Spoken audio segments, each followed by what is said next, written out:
What's going on, everybody? Back again with another boxing video. I know it's been a while since I posted one, so I'm gonna make this one, short and sweet, because I obviously don't have a lot of time on my hands. Alright, let's get to it. Seth Mitchell versus Jonathan Banks. Alright, when I first came to this fight, I was thinking Jonathan Banks, okay, dude is pretty much everyone in the heavyweight division is Klitschko fodder, right? I really didn't think too much of this guy. I figured, okay, well, HBO was just throwing this dude in here for Seth Mitchell to eat up. That'll be that. Because Seth Mitchell's obviously a product of the HBO hype machine, but, to give the guy credit, I mean, the dude was, he started boxing when he was 25, he had a stint playing college football. The dude is a monster, he's a monster of an athlete. I give all the guy credit in the world for stepping in the square circle and showing what he has. He was doing good for a while. Only problem I seen with him is that every time he threw the jab, he would drop the right. Jab, drop the right. And and especially when Jonathan Banks, he would kind of move the shoulder a little bit, feint a little. Seth Mitchell would come into that, and he would just pretty much anything Jonathan Banks wanted to throw, he landed, and he landed solid too. A few of them landed on the elbows, on the shoulders, landed on the side. A few body punches here and there, and that's whatever. It's just as soon as right into like the mid rounds, he started showing Seth Mitchell a little something. And plus, the only thing about that though is that was on Seth Mitchell. That was Seth Mitchell's fault at one point, because a lot of things Seth Mitchell did was pretty much based off of inexperience.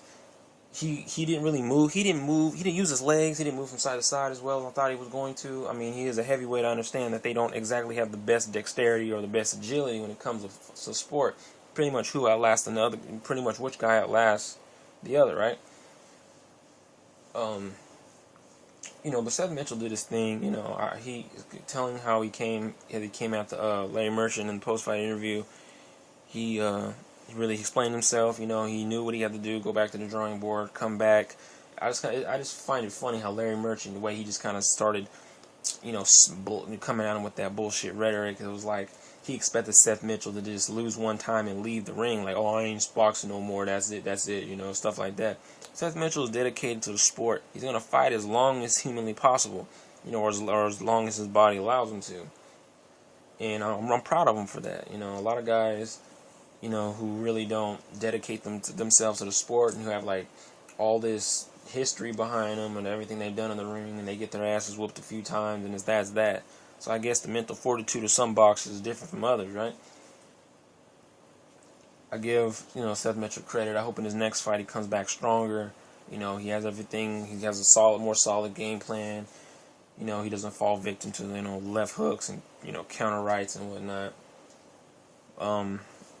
Next fight was Broner, DeMarco. I'm really impressed with Broner at this point. I don't care who he fights. That dude is a monster. The dude is to me, he is the most exciting fighter out right now of up and comers. He's the most exciting. I always put Adrien Broner behind. What's that guy's name? Gary Russell Jr. There you go. I think Gary Russell Jr. is a way better fighter than Adrien Broner. Way better fighter. But it's just Adrien Broner's out there because he's HBO's, that's their baby, Like Berto was HBO's baby at one time. Now Broner's the baby. He's getting all the special treatment. When HBO gives him the titty to suck on, he's right there to suck on it. The dude is just, wow. I don't know. I don't think anyone can beat Broner. I mean, at this point, I don't know. I mean, if he goes up to 147, he's going to have some problems, but I don't even, shit. I was thinking of a bunch of lists of guys in my head I'd like to see him fight. I mean, between 135 and 140, that's going to be his weight division, That's going to be his most devastating weight division. I think 140 is going to be crazy for him. That's going to be a lot of good fights at 140 for him. Especially, I want to see him beat the shit out of Brandon Rios. Like, honestly, I want to see him just dominate that guy. I know everyone is on Brandon Rios' dick after the Mike Alvarado fight. Alright, I like Mike Alvarado. I thought he was going to beat Brandon Rios personally, but Brandon Rios did what he had to do. He won the fight. However, if Brandon Rios gets in the ring with Broner, it's over. It's over with. You can, I don't care. You can sit down and you can come up with little response videos or comments or whatever have you. But there is nothing you can tell me that what Broner did to DeMarco that Brandon Rios has an answer for.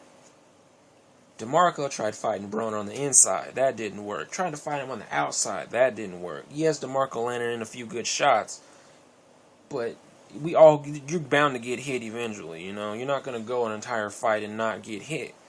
Whether it be light, you know, moderate, or hard. It's whatever.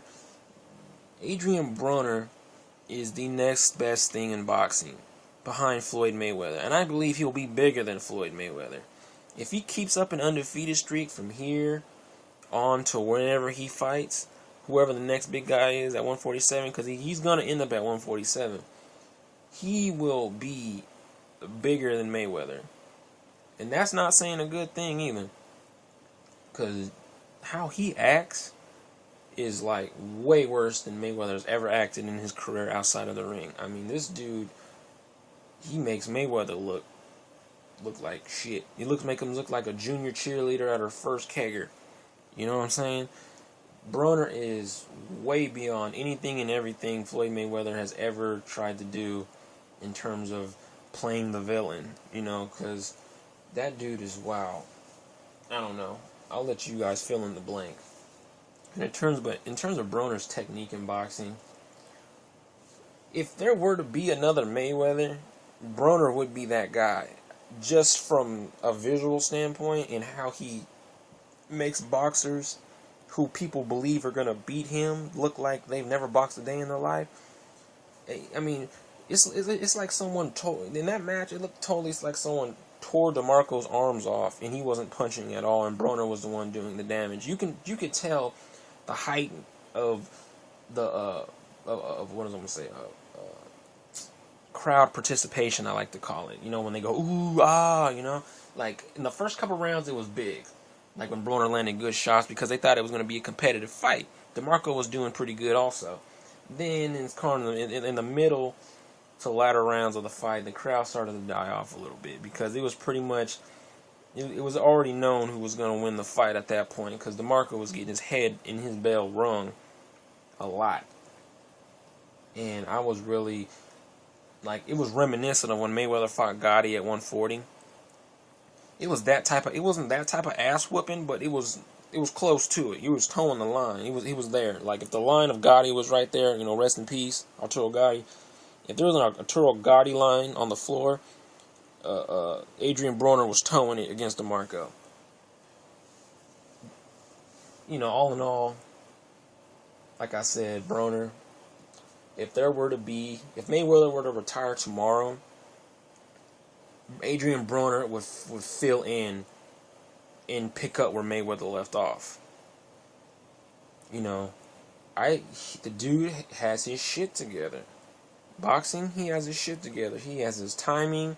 He has the punching power. He has the total pack. The dude's the total package. You know, I find it difficult for any big names at 140 pounds to make a hard night for Broner. I just don't see it. Brandon Rios would get his little ass whooped. You know, I just don't. Oh, that'd be a damn good fight. Mercito Gesta, he would get his ass handed to him. Oh, I'm not even gonna come up. I'm not even gonna sit here and try to name people that I want to see him fight, even though I did bring up one or two of them. At this point, I don't care who Broner fights. You know, he can fight his daddy for all I care. I'm going to watch it. You know, I'm going to watch it. I don't know. He's unbelievable. The guy has his shit together, and I'm going to be there for the ride. You know? One thing I do want to bring up though is that if you guys pay attention to Larry Merchant throughout his career, you know how flip-flop he's always been. A lot of people really don't like Larry Merchant.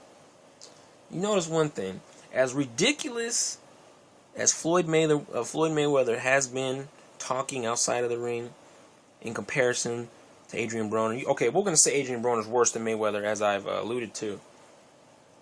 Larry Merchant does not like Floyd Mayweather. Apparently, right? And Broner's worse than Mayweather, but yet Larry Merchant was so calm. He was so, he was real cool. Like he was like Merchant took one or two Xanax before he started the do the interview with Broner. He was so fine. He was cool, calm, and collected. Like, yeah, Broner, right. Who do you want? He didn't even ask him who he wanted to fight. He was just cool about it. It's like if HBO went up to Larry Merchant and probably told him, said, "We seen what you did with Mayweather. If you ever do that again, I'm gonna fire the fuck out of you." And Larry Merchant probably was like, "Okay, I'm sorry. I'll never act like that again. I'm gonna, kiss Adrien Broner's ass," which is pretty much what he did. He was, if that was a female, he was literally blowing Broner in the middle of the ring.